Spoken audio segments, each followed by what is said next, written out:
Online tutorial 8, I want to talk to you about 4 things. I want to talk to you about feedback. I want to talk to you about referencing. I want to talk to you about hypothetical bridges, very important. And I want to talk to you about extensions. So let's deal with the easy ones first. Feedback. The feedback you're going to get later in the week has nothing at all to do with interim learning report. Don't waste your time waiting to get that feedback before you submit your report. Okay, because we'll talk about opportunities for extensions in a minute. It won't add any value. The feedback won't add any value at all to interim learning report. It's designed to add value to the final learning report. So I can't emphasize this enough. Do not use the feedback that you're about to get in a week's time for the interim learning report. Okay? It's not designed for that. In previous semesters, you'd have already submitted before we had the workshop.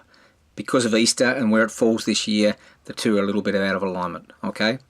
So hopefully I've convinced everyone in the workshops on Saturday and in the catch-up workshop this morning of why that's the case. Just don't do it. You'll just muck up your work. It'll most probably end up costing you marks. Okay. Talked about referencing in the workshop and this morning in the catch-up workshop. There's nothing wrong with you sort of saying, you know, something to do with social capital, Aldrich 2099, if you really feel the need to reference, okay? But you don't have to. That's not the nature of the assignment.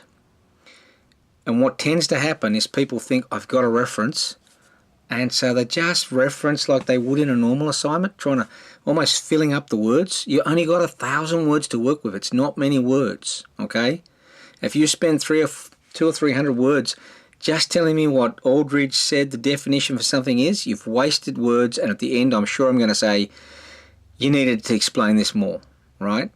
Because I'm not interested in the definition. You've already done that in the pre-test, okay? Just focus on talking in the first person, maybe using we if you're talking about your group, and explaining how it is you intend to create value and how would these theoretical concepts that you've been given in the task instructions, how they're going to help you to make this case, and how do they interrelate. So important that you use these things in an interrelated way. Okay. Now I'm going to put, by tomorrow, I'm going to put a very basic structure, very simple little written note that sort of says, okay, I'd expect your assignment to look something like this. All right. Now that doesn't mean that there'll be a problem if you were to take this section and put it up there and move things around, but the focus areas have to be there. Okay. I'm suggesting that you do it in a particular way because I think that makes the most logic. You might find you can do it in a different way, okay? But if you want to keep it simple, maybe that'll help you.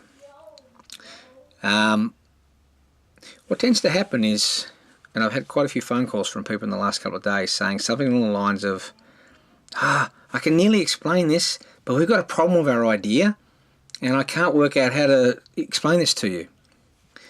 You can build little hypothetical bridges, right? Your idea is more often than not going to be hypothetical, so you can have a hypothetical bridge as well. And what a hypothetical bridge is, it's when you say, you know your idea has a problem with, say, socio-political legitimacy, right?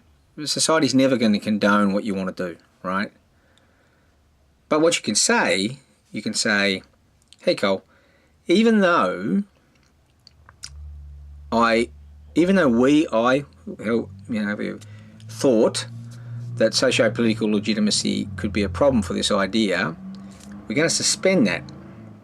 Hypothetically, assuming that society was okay with our idea, then you can flow on. What does that then look for value creation? What does it look like for your ecological or selective environments? Okay? So don't be scared to use a hypothetical bridge where you simply allow yourself to bypass a problem in your thinking by allowing us to suspend our judgment or to make an assumption that assumes there's not an issue. Now, all it really means is you get an opportunity to explain something perhaps in the reverse, right? I've also had a few people who've talked to me about how actually they don't really think the idea is that great. That's okay, right? You can tell me why you think your idea is bad relative to the environmental interaction framework focus areas. And you can also tell me what might have to happen with your idea for it to be able to create the value that your group has assumed could be possible. Okay?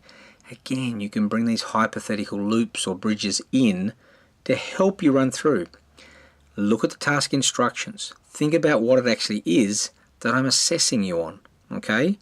I'm assessing you on your ability to use throughout the document. That's why I'm suggesting the nature of the structure that I'm going to put up on Blackboard shortly.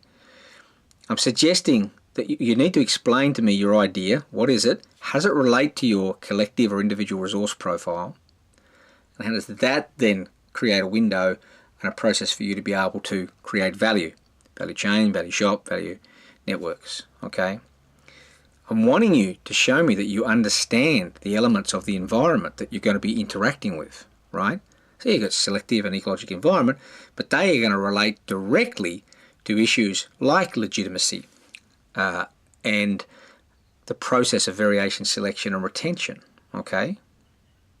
And I'm wanting you at the end to be able to provide this lovely summary which ties it all together. So not an afterthought, but a well-crafted summary that tells me, even if you've got those hypothetical bridges, that shows me a really compelling statement. This is why this idea could create value for these end users, this problem opportunity, and with the solution that we're crafting here, okay? And that little summary is going to bring to life the key points that you've got above. That's what would make me think, wow, that's pretty compelling, right? So there's the essence of it, okay? Just follow the task instructions. Make sure you've obviously listened to this and you understand what I'm saying about hypothetical loops. I'm only assessing that you know how to use this theoretical set of theoretical constructs to explain this hypothetical idea you've got. Whether your idea is any good, I don't really care, okay? So don't waste time trying to convince me that it's a great idea. Just tell me the circumstances under which you think could exist, or if we were to make some assumptions, might exist, where you can use the theory to explain how this value could be created. I'm looking at how you get these concepts and how you can interrelate them throughout the document. I've also suggested to people on the weekend and this morning, when you put all those terminologies in, to show me that you can use them. If you don't use the terminologies, there's no marks, right? I'm not going to infer, I'm not going to guess what you mean. If you want to talk about social capital, you say social capital, right? And my suggestion would be that you bold it, or underline it, or italics it. Make it stand out to me. Yours might be the 250th that I've read. My eyes might be ready to fall out of my head, and you could just help me by making your message really stand out, okay? Now I know I've got a lot of people telling me they've got things happening, there's other assignments due, it's Easter, so it's almost going to be impossible for you to arrange for extensions of that, so I'm telling you now, and I'll put it in the email that I send out a little later. The due date is this week, right? Nothing's changing there, the due date's this week. But if you want to take a few extra days through to Thursday next week, that's your call. There's no penalty. I'm happy to have work coming in over those few days in Easter.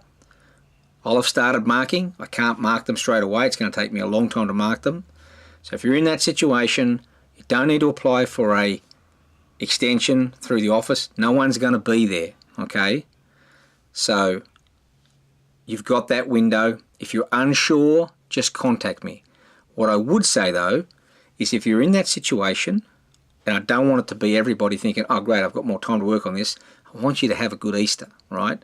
I don't want you thinking, oh, now I've got to spend more time on this. If you've already got it done, you reckon then just submit it and it's done, right? But if you've got issues, you've got a challenge with time, send me an email, explain it to me, and we can move forward from there, okay? I think we're pretty right. If you've got a problem, you've got a query, send me a text, send me an email, let's have a chat. and I'm sure we can work through it.